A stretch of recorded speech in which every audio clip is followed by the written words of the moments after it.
Jacked Up Review Show. It's a Jacked Up Review Show. Jacked Up Review Show. It's a Jacked Up Review Show.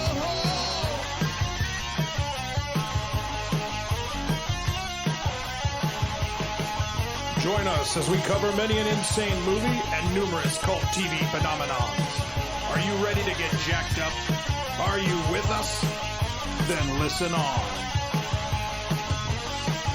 Listener discretion is advised. It's a Jacked Up Review Show. It's a Jacked Up Review Show. Jacked Up Review Show.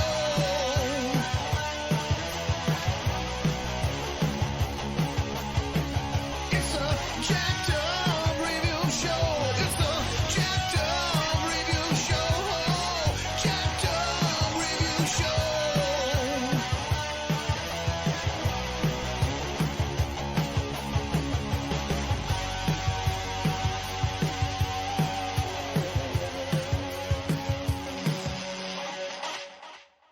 Welcome to the show.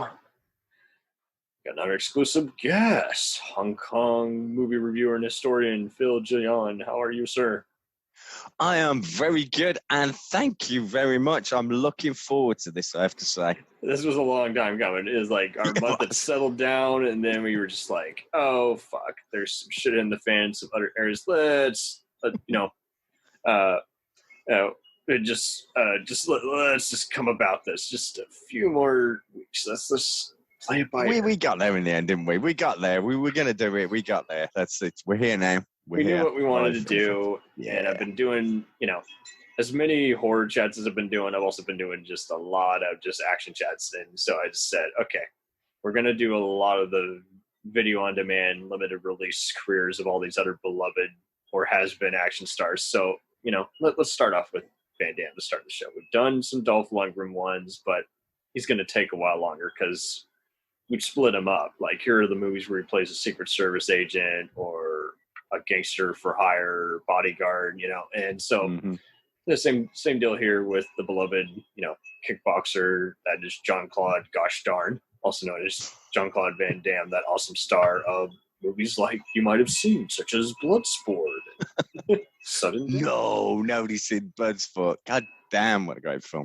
Now, that deserves a new Blu-ray release. Somebody needs to get that on the case. Is the Blu-ray release mediocre? Yeah, it's just, they need a proper deluxe anniversary edition. Just a bit, just to be acceptable, but it's not enough. It's not good enough. Not good enough, damn it, not good enough.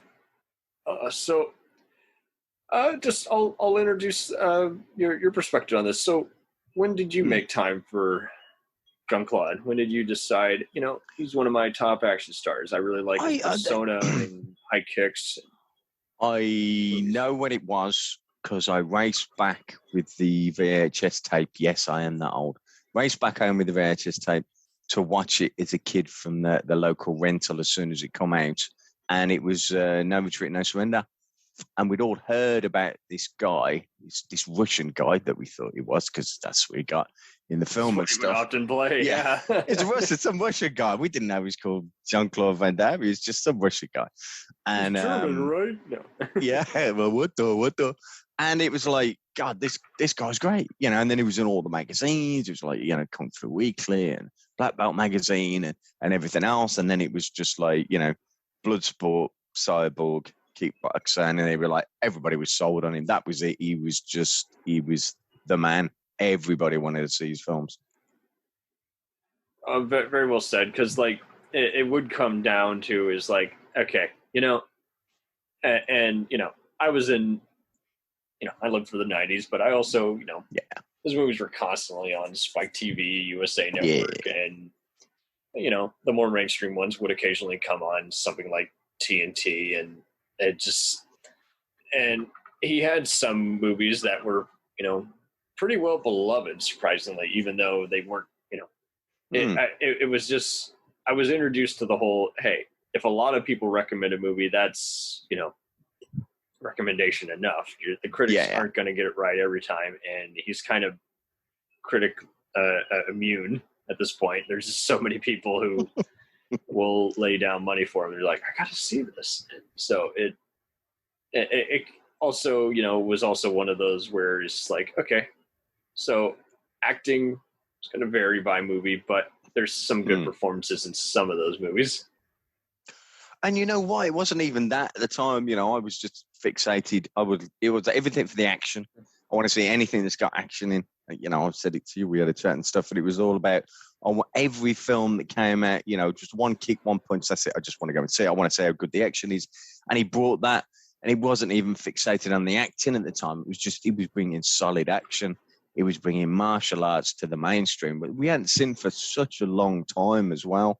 These were talking about, the Karate Kid was kind of come out and stuff, and there was a new best. Best of the best. There was a sense all of a sudden, all these kind of things come out. But he was leading the way from a martial arts point and putting it on screen. Things like Bloodsport and Kickbox, obviously, and stuff. But then, different with like something like Cyborg, which was obviously pretty cool. I loved that as a kid and stuff, for just doing things different. But and then mixing it up with more, drama and Death Warrant and things like that. But he was really, he captured that kind of time, that sense, and right place, right time and stuff. And he just, he took off because, like, as you say, it was word of mouth. Everybody wanted to see the Van Damme film, the latest Van Damme film.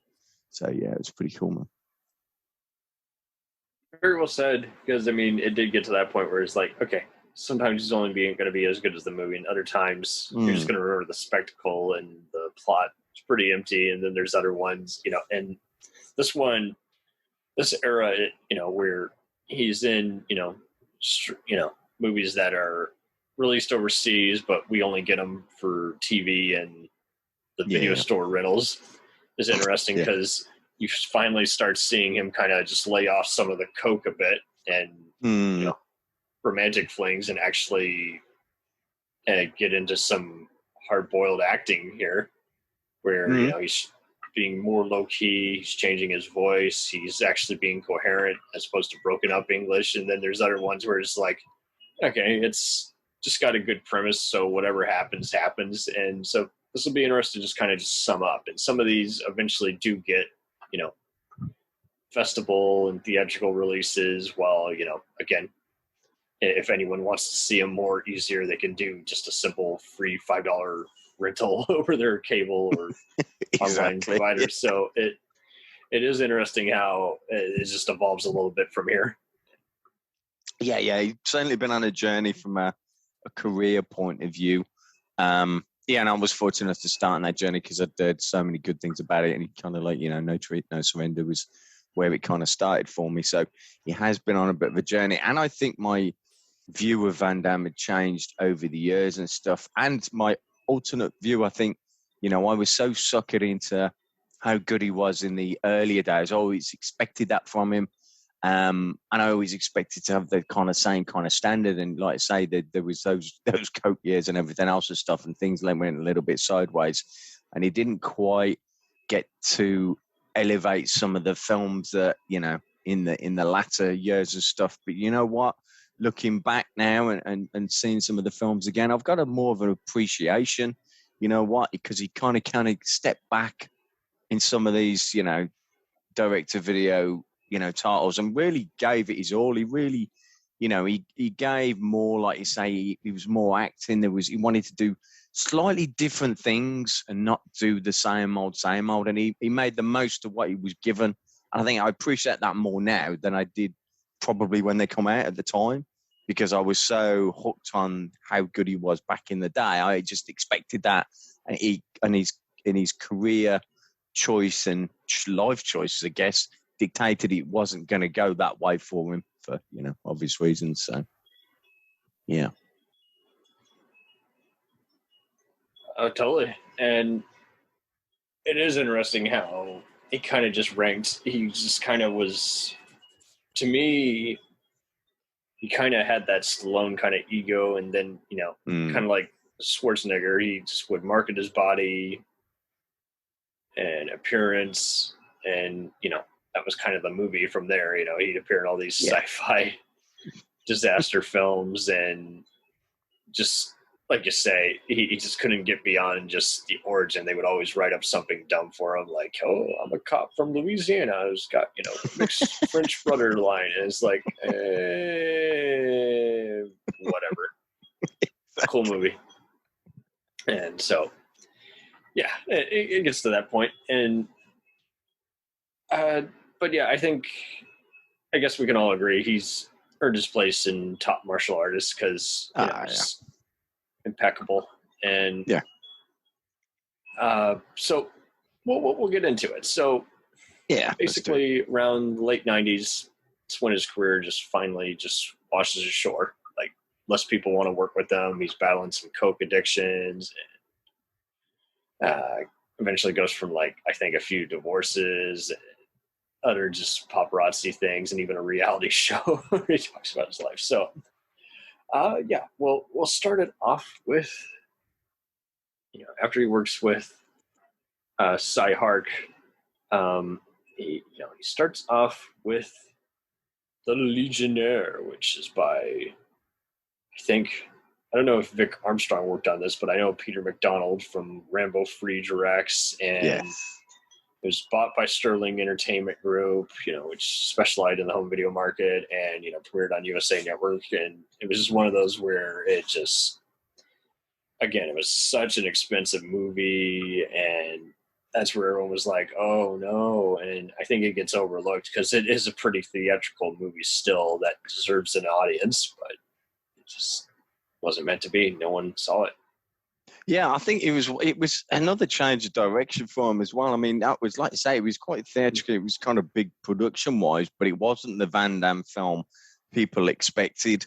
It wasn't that kind of showcase for his skills and stuff. I mean, he did the Quest beforehand, which was like a little bit like Bloodsport and stuff, and then all of a sudden he's gone to this Legionnaire, which wasn't a all those typical revisits. Van Damme film.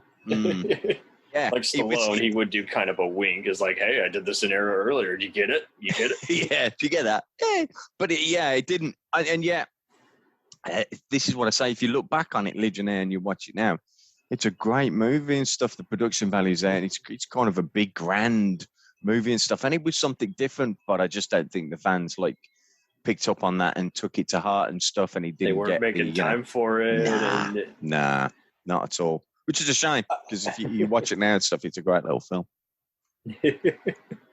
Totally. It really isn't offensive at all. And in some ways, it's kind of a spiritual sequel to Lionheart, how, he's like French former Legion soldier. Good call, man. Yeah. And he's preparing for the battle. And so it does get a little philosophical. And just, again, people don't expect it because they kind of didn't want him to stretch. They just kind of wanted to, hey, it's just more fun to make fun of. Hey, Lionheart too. Brussels. Yeah, exactly. Yeah, they just want Lionheart too. They didn't want, philosophical. They wanted more of the same, and they didn't get it, which is, like I say, which is a shame, because it was a good opportunity, but it just, it didn't float. And it was kind of the start of the spiral down, I guess, to, direct to video. Totally. Well, I think it's way better than the movie that kind of follows, that is Desert Heat. It is by the director of Rocky 1 and 5, and he just owns the movie, so already a great start. And it's just another one. It's kind of like part High Noon, part just weird, just road movie with drug-induced kind of visions. And I've always seen parts of this, and I just never knew what to think of it. It had a weird cast that included Pat Morita from The Karate Kid. Yeah, it did. Trejo. And yeah. It's like there's a lot of voyeurs in this movie. There's a lot of just weird diner patrons and bikers, and it's a weird ass movie. It is a weird ass movie. It's one of those. Again, you catch me on the right day, I quite enjoy it. But catch me another day, I'm like, what the bloody hell is this? It's it's one of them and stuff. But like I say, it's a spiral down, and I don't know what he's trying to do or what the vision was, but clearly it just didn't work. And like I say, it was just a mixed match of various different people just in the wrong roles and cast. I get the whole lone thing, and he's had enough. He's gone out into the desert, but it was kind of a weird one and stuff. And like I say, the fans ain't going to get it. There was some decent action, a little bit of decent action, but it wasn't on a par with what you expect from a Van Damme film. It is. It's just like, okay, I can't blame anyone for doing something that they haven't done before, but Yeah. This is just one of those. It's going to vary by crowd, and I just don't know how to describe it. I would have to give it another rewatch, but you only got so much time, so I just, Exactly. Yeah. I don't. Sometimes you just don't want to.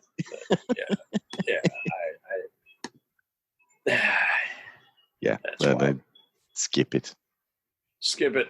Okay, so we are going to another one that was.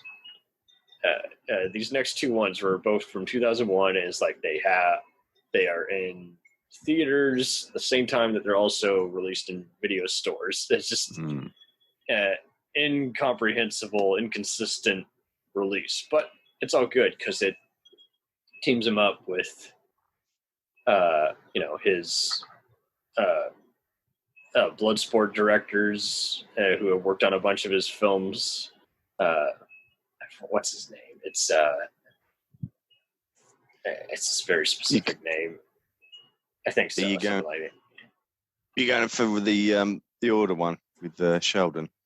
That's what it is. Sheldon McLeish. Yeah, and then it's for Millennium Films, which is later also known as New Image, and does all those movies with Stallone and Dolph Lundgren and a bunch of other movies before they hit it off with franchises like Olympus Fallen and The Expendables for theaters. And so he does this, and then he reteams with his Maximum Risk director for another one of those, playing twins / serial killer thrillers called Replicant. And so I quite enjoy Replicant. That's one scene. Oh, totally. That one that pops out because it was different. But you know what? He gets away with it. He does the kind of like double impact thing, and he plays both sides. But it kind of works and stuff. It's not as quick, but he did something slightly different. He portraying a different character, brought a dark side to that and stuff, and probably everyone was going to do that. Yeah, exactly. And it's Ringo Lam. Every time he's worked with someone like Troy Harkin, okay, Knockoff. I still enjoy Knockoff for what it is, but if he does Troy Hart, does Ringo Lam. They brought something different because they were like, these Hong Kong directors come over working with Jean-Claude Van Damme. And obviously Van Damme wanted to because he knows of their caliber and stuff. And at least they gave him something different. And I think he was looking for something like that at the time, just to reach and start to explore the acting side and give different personas, which he hadn't done before. And that was the opportunity. Replicant, I've got a real soft spot for, I have to say. Yeah. The Order, not so much. Very theatrical, very globe-trotting. Again, these were on USA Network every other afternoon, so I did see a bunch of them for the most part. You did, yeah. The Order, it's got Ben Cross from Chariots of Fire. It's a very fun bad guy. It's basically The Fugitive meets Indiana Jones, and then to top it off, Charlton Heston. Yeah, and Brian Charlton Thompson. Heston's in it as well. Charlton Heston. Yeah, that's what I remember most. He plays his dad, and avenge me, find the guys who stole the treasure and all that. And that's it. Yeah. And then it ends with a Jackie Chan style like stunt reel at the end. That's kind of a fun, and there's some bloopers, but it's pretty much the action does the talking, and not very much. So I just wasn't surprised when I resaw it a few years back and was like, I had fun with this. It's not again, it doesn't stand out necessarily, but at the same time, because it just kind of delivers it to you, just slam bang, just all up front. I do have fun with it. But yeah, Replicant's the better movie because it just, out of all the Total Recall-esque kind of movies where people were just playing, against themselves and in a convoluted sci-fi premise, it's just the serial killer angle just makes it stand out better. And like you say, Van Damme got to work with some better Hong Kong filmmakers who just delivered their best work with very little studio interference, and it's pretty good. Yeah, exactly. Yeah, it's pretty good.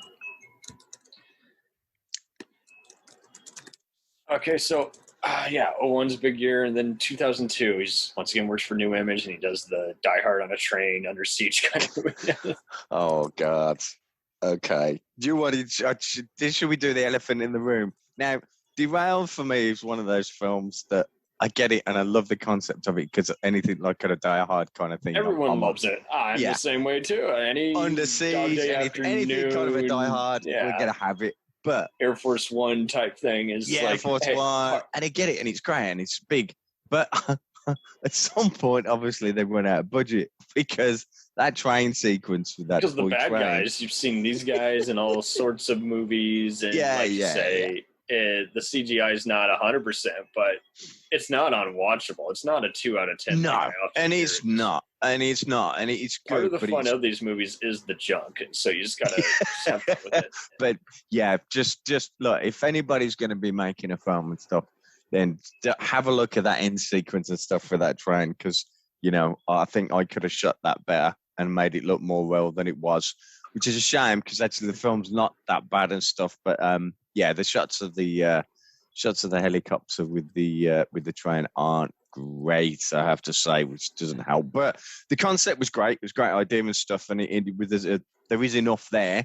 Kind of global virus going out and stuff. There's plenty going on with the film, I have to say, and stuff. Just a little bit dodgy the way they did the end bit, but yeah, it's a fun little director video. I'd watch it if it was on TV, kind of thing.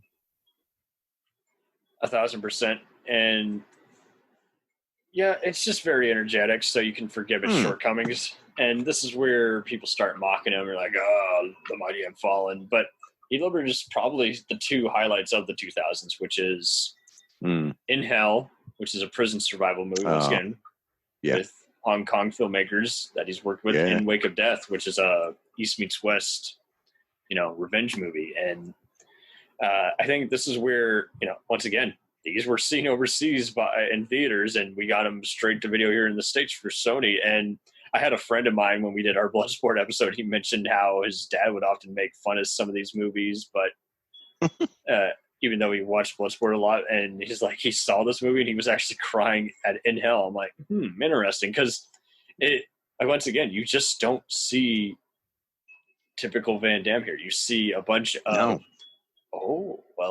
okay, so pretty fucked up. The hero starts off, his wife has just been killed and raped, presumably off screen, and he heads straight to jail, framed for her murder, and it overall is just becomes a survival. It's just like movie. Yeah. What happens from here? It's and this was and this is why I say I appreciate looking back on it. This was Van Damme stretching himself again, working with Ringo Lam, doing something different, doing a different side that nobody had seen, and he was trying to break that mold. He was trying to get out of the, I'm this martial arts, I want to be an actor that does martial arts rather than martial artist. He's trying to act. He's trying to act and do something different. And In Hell was, I think if you go back at the time, I really loved it. In fact, probably, and this sounds weird. Like Lionheart, it does have a bit too much testosterone, but it's just well intended, so you forgive it for. You do. And my homie Robert Sardo's in this movie. You might know him from being a tattooed punk in a bunch of movies, but he's really good here. Cool, man. Yeah. And like I say, if you've not seen a Van Damme film out of all the ones we're going to do, there's a few here of choice ones. In Hell would be there, and Wake of Death I talked about and stuff. It is another cracking little film, I have to say. Simon Yam's in it as well and stuff. It's it's a nice little thriller and stuff. Plenty of action in it.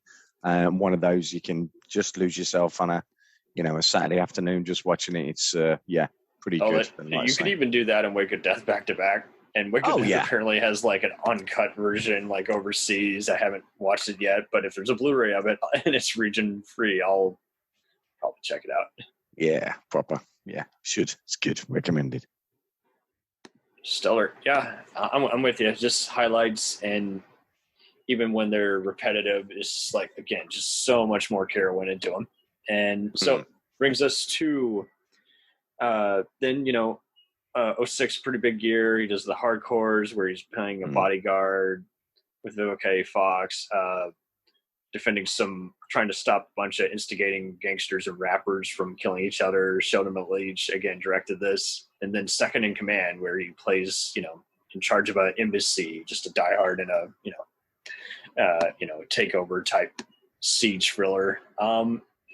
So I've tried with hardcores. It has its moments. It's fairly watchable, but it's just not engaging.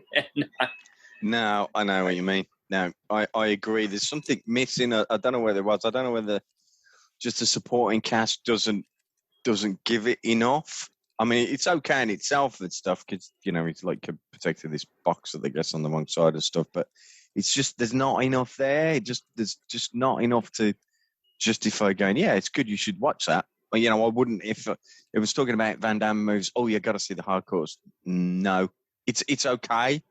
But I wouldn't probably sit through it again. I have to say because there's better films. He does better films. Totally. And Second in Command, well, it's okay. I rewatched that quite recently. It feels like this is one of those. It's by Simon Fellows, who did a bunch of Wesley Snipes type Sony movies. And it almost feels like he's still in that mold. Is like do a Commando. Yeah, that kind of. But it's okay. It's all right. It's better than I remember. Really it is actually pretty energetic. Like it just gets your attention just glued in. You want to know if there's like a coup, if there's some other political intrigue, and it's one of those. It's kind of like some of the better Seagal or just any other kind of movies. Like it doesn't matter who the star is; it just matters that the premise is. Yeah, it was one of those, and I remember watching it at the time back in the day and stuff, and I was like, "Oh my God, the Van Damme just go right down the pan and stuff." But you know what? I've got a warmer spot for it now, looking back on it and what he was trying to do. And like I say, there's a theme running here where he was just trying to do and stretch himself as an actor and do different things and stuff. And this was another one of those where he was just playing it slightly different from, what he'd done before and just giving himself a little bit more around character based. So yeah, I probably appreciate it more than I did. But like I say, it's I'm still harking back to kind of Wake of Death and In Hell is probably the better. Yeah, they'll set the bar so high. Where it's just like, you kind of and after that it was like, really. So, but I mean, looking back, Second Command, I'd probably watch again, but Hardcore's maybe not so much. Oh, totally. So follows up with Until Death, just another revenge kind of movie. And then The Shepherd, Border Patrol, JCVD, which is seen in theaters and gotten some acclaim, where for once it gets a good review from Roger Ebert, just talking about how he's just playing himself versus movie version of himself. He does the indie sci-fi movie Cameo and UFO. He, not a highlight. And then just keeps plugging away at it. Assassination Games. Again, after The Shepherd, Border Patrol, and this is like Scott Adkins stars rising, so they're playing off each other, cat and mouse kind of movie. And then some other weird dark underground movies, Dragon Eyes, which is just a mess of a film. It's a proper mess, yeah. Six Bullets, which is another fun, Taken type thriller, just save the kid of a popular diplomat.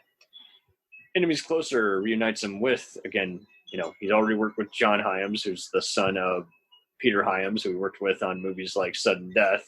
And so, once again, Enemies Closer is just another diehard, like at a zoo, forest takeover, cliffhanger type movie. A lot of people love this one. I'm just not the audience for it. It's fairly watchable, but and he does do some fun as the villain. I just don't like how the movie just pans out over time. Yeah, I wasn't too keen on it, to be fair. I've only watched it once, and I can't remember it that much, so it didn't really do anything for me. It's forgettable, so that's probably where I'll leave it. It's the same because you just see him at work, doing what he needs to do, and these movies getting proper equal distribution, but it's just not enough. No, I know what you're saying. I much prefer, to be fair, if you went back to that 2006 Until Death, I quite like that because that was like proper cold Stonewall. He was basically a bit of a bastard in that movie and stuff. It was completely different. Again, he was trying to do something different. JCVD, the other ones were acceptable, and this one was just like, but this one is like, no, there wasn't anything really going on with it, and kind of lost me for a while between, like, say, The Six Bullets was okay, and Welcome to the Jungle, Enemy Closer didn't really get and stuff. Yeah, Welcome to the Jungle, that was so hard to sit through because basically, you love a good parody, and it's like I called it basically a bunch of different college humor videos edited together.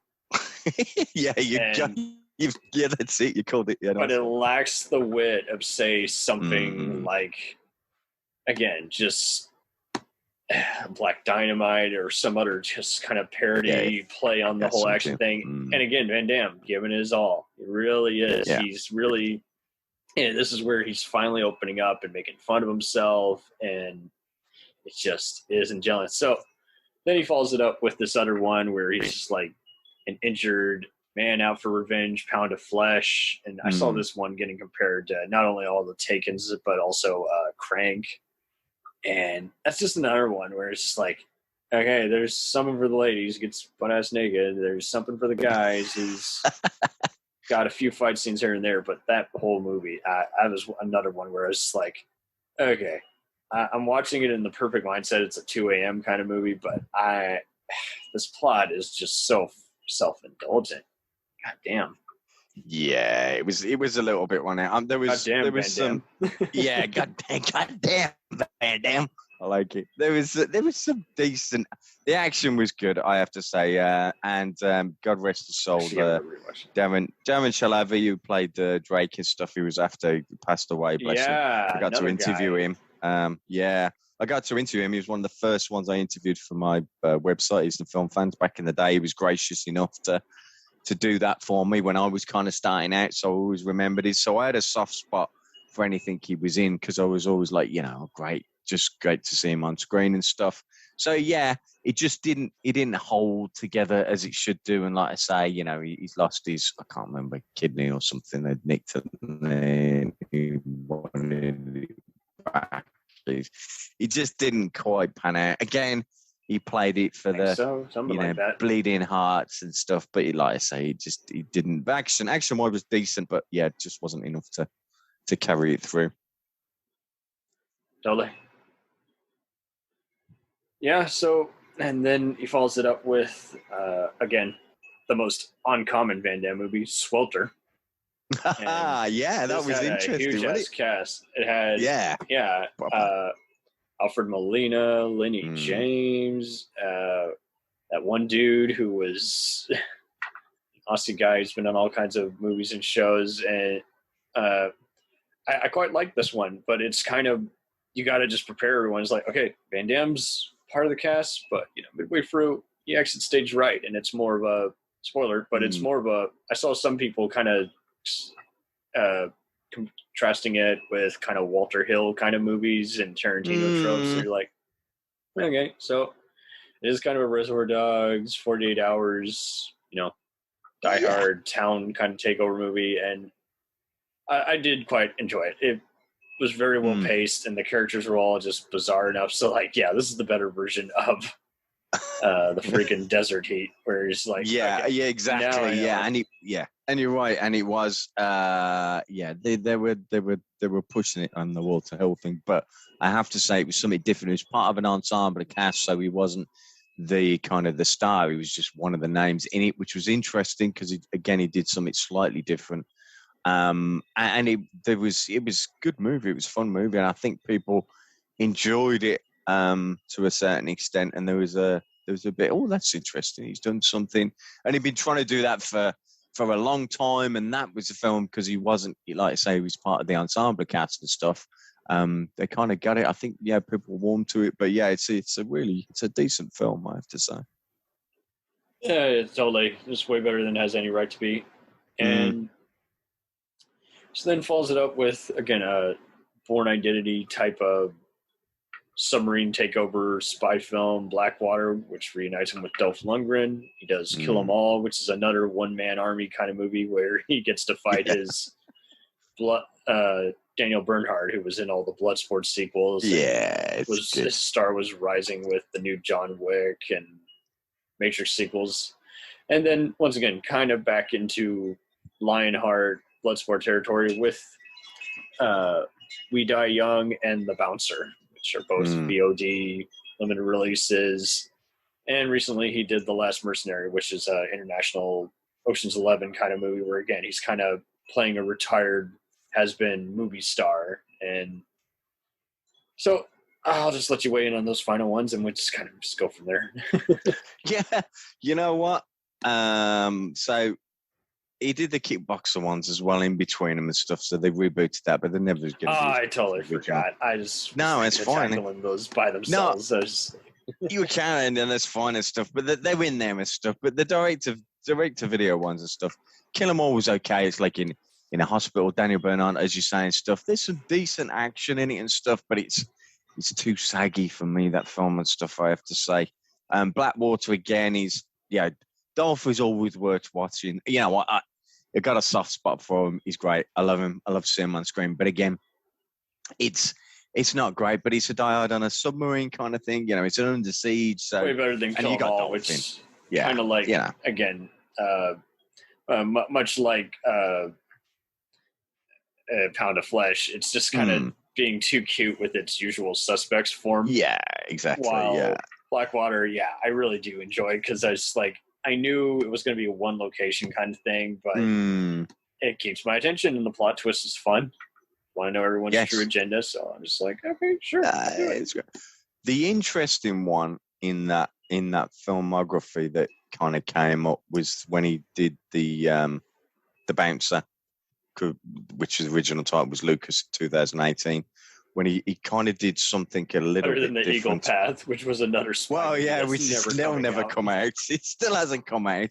But the Bouncer, Lucas's stuff, he's probably the pick of the bunch of stuff, and he's French, had a limited release, to be fair. That was cracking. And you know what? The Last Mercenary I watched, and I only watched it, to be fair, because, we knew, I'll fess up, I knew I was doing this, and I thought, I'm going to watch it, because I hadn't. And you know what? I quite enjoyed it, I have to say. I didn't think I would, but there was enough there that he sent himself up. It's like when he did Welcome to Jungle, it didn't quite work, but The Last Mercenary does work. Well, it worked for me that he sends himself up enough, and he lets the younger generation kind of take over and stuff. He has enough fun with it, and he pokes fun at himself enough to be, you know what? I think he's got something there. That was quite entertaining. I quite enjoyed it, and it was probably better than I thought it was going to be. Hey, it's not going to be like, it was back in the day and stuff. But again, he's just trying to do something different, reinvent himself, and have a little fun with it as well, which, I quite enjoyed. So, yeah, it was fun. Wild how it works. When he ends up on those two, again, just kind of reluctant, Street Fighter returns, to, pay the bills and do underground fighting. It's like, okay, those are passable. Those are okay. But kind of Last Mercenary was just kind of one of those, like another one. It's the same kind of deal. It's like there's a fun Jackie Chan kind of blooper stunt show at the end. But I was having a tough time watching that one because it just seemed to vary in both in the dubbing, and you can watch the French version if you want to change language tracks on Netflix. And it was one of those like, I don't know.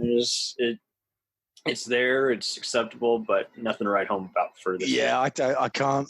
I have this thing. I can't see. Back in the day, I used to watch everything was dubbed because that's all you got. You didn't get the subtitles, so you'd watch all the Jackie Chan films, the VHSs, and then all be dubbed. I can remember most of the dialogue from back in the day from Project A and stuff like that, and Jackie Chan films.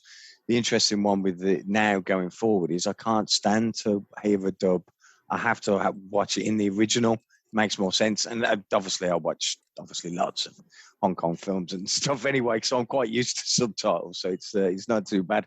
But yeah, I just prefer it in the original as much as I can get close to, the original cut and or obviously whatever language it's in, and then throw the subtitles on. So yeah, I can understand why you probably look at it that way, and it'd split the audience. Probably just caught me in a really good time. Watchable, I quite enjoyed it. Yeah. More thought should have definitely gone into the heists. That was the thing that was killing it for me. The comedy, it was there. Yeah.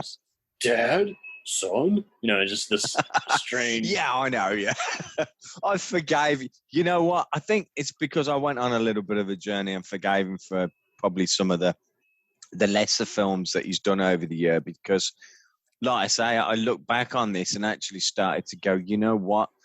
I can understand his choices, why he wanted to make those kind of movies after he came out of his period, Cokefield and everything else. He got back with his, X and stuff. He tried to do something different, put his career back on path. And then instead of doing, and he could have done all those sequels to Kickbox and Bloodsport, at the time and stuff, but he didn't. He did something different. He tried to grab, a little bit of the acting bit as well as putting the action in, because people want to see him in the action. But he tried to do something different with each film, and I got to respect him for that, I have to say.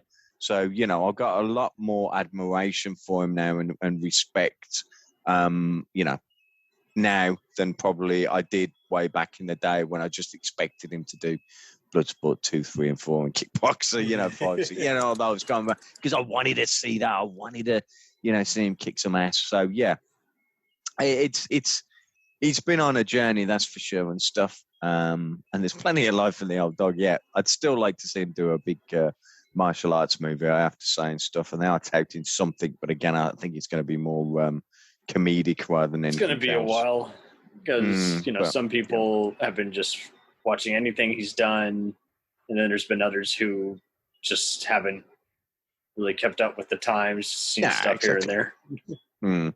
So, yeah, I mean, the Eagle Pack, whether that comes out, I don't know and stuff. I think he's touting somewhere, but he fights all his old enemies across the films, the Tong Pos, the Kickbox and all that and stuff. So I don't like that. Sounds a bit wacky.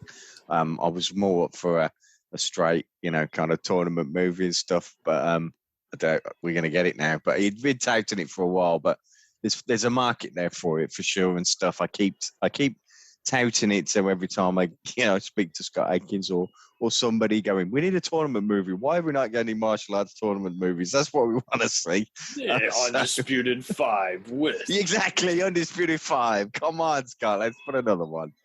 Boy, asking there. Let's do it. But there's always room for those. But you know what? He's had a colourful career, Van Damme, I have to say. And like I say, I think I appreciate him trying to do something a little bit different and develop as an actor as well, which is kind of cool. And there's some dirges in there are. But you know what? For both of us saying it, we kind of enjoyed those to some extent. Even those ones that weren't the caliber of the ones gone from years gone by. There's some real little hidden gems within his filmography that, if people aren't or haven't seen, they should go out and find them. Especially when now you can get everything, on streaming or on a $5, 10-pack movies. Yeah, exactly. Yeah, worth it. Absolutely worth it, because they will entertain you. That's for sure. Totally. Well, thank you so much for being on here. Are there any projects you would like to plug real fast? Well, I've got Monkey Kung Fu coming out. It should be out now, probably, on Blu-ray stateside and in the UK. My commentary's on there with Kenny B from Podcast on Fire. So go and pick that up. It's a Shaw Brothers classic that you will love from 1979, Monkey Kung Fu from 88 Films. So grab that. And if you're around, you can find my website, easternfilmfans.co.uk. I'm on Facebook, Instagram, and Twitter. So stop by, say hi, and it'd be cool. Going to come on your damn podcast. Yeah, exactly. Yeah. We'll return after these messages. Hey, feeling down? Feeling low? Not enough podcasts about movies in your life?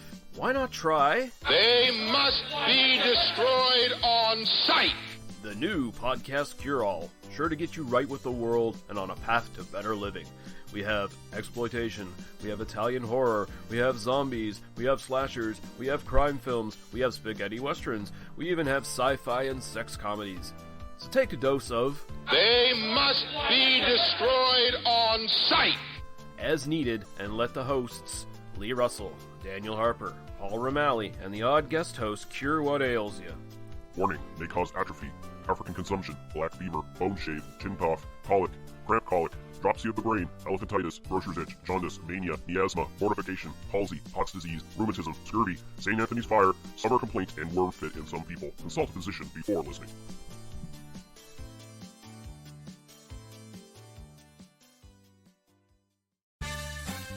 Did you ever see a film at such a young age it left you traumatized with cinematic wounds?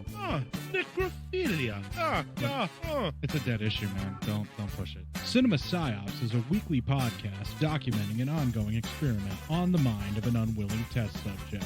No one should have to watch this movie. Oh, no one should have to watch this? No one should have to watch this movie. Surprisingly, it's not a topic that a lot of people really want to tackle. I'm shocked, prudes. I know, really. Right? It's the next sexual frontier that no one wants to explore. I am, in the most sincerest of senses, disappointed in you. It takes a powerful goddess like Connie, jam her arm down the monster's throat and kill it. Oh, I'm still tripping out over that. Even as a kid, I was like, I gotta find a girl like that. Every week, I get a new look of disappointment that I never thought I could get out of her. Unimaginable. At 12 years old, you should not be watching this movie. Obviously. At 13, you should not be. 14, you shouldn't be. I'm not entirely sure even 17-year-olds should be watching this. Just because you're offended by something doesn't mean that you have the right to demand that it doesn't exist. Watching this film again, I had all of this like little nerd glee with everything that kept little popping history up. doll popping up absolutely. at you. So I totally loved this film.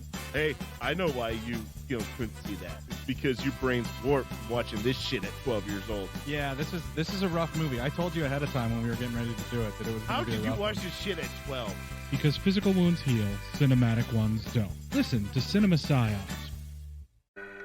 Hey everybody, I'm Corey. And I'm Zach, and we're the hosts of Podcasting After Dark, a cast dedicated to late-night horror and sci-fi of the 80s and 90s, often found on HBO and Cinemax. You know, the movies your parents didn't want you watching as a kid. You can find us every other week on Apple Podcasts, Spotify, Podbean, and Stitcher. This is what you want. This is what you get. Greetings, friends. My name is Dean Legiro, and I'm the host of the 3324 podcast. I invite you to join me and my lifelong friend Eric Kuber to come with us as we discuss the music and movies that shaped our life. Each week, we'll pick an album or film that we really connect to, and not only give you some great info and trivia, but also discuss, debate, and celebrate what it means to us and the journey it took us on. We also look forward to hearing from you and giving us some of your picks for us to check out and discuss. I think it'll be a really fun experience, so come along with us for the ride. You can find us on your favorite podcast provider and at 3324.buzzsprout.com. Thanks for your time, and welcome to the 3324 family. It's time, let's check our queue, baby. Pair it with a couple brews, baby. We love good movies. We love the bad ones too. So we watch them all and pass their lessons on to you. Oh yeah.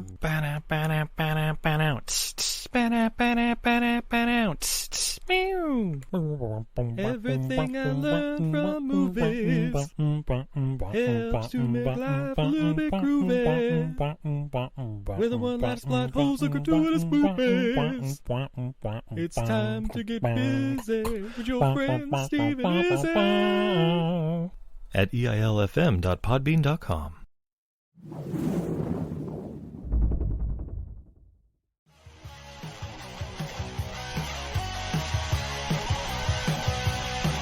Follow us on the web on Facebook, Twitter, and Instagram. The podcast is available on Podbean, Spotify, iHeartRadio, Anchor, Apple, and anywhere else podcasts are available. Feel free to review our show and leave comments on any of those sites. Thanks a million for listening. It's a jacked up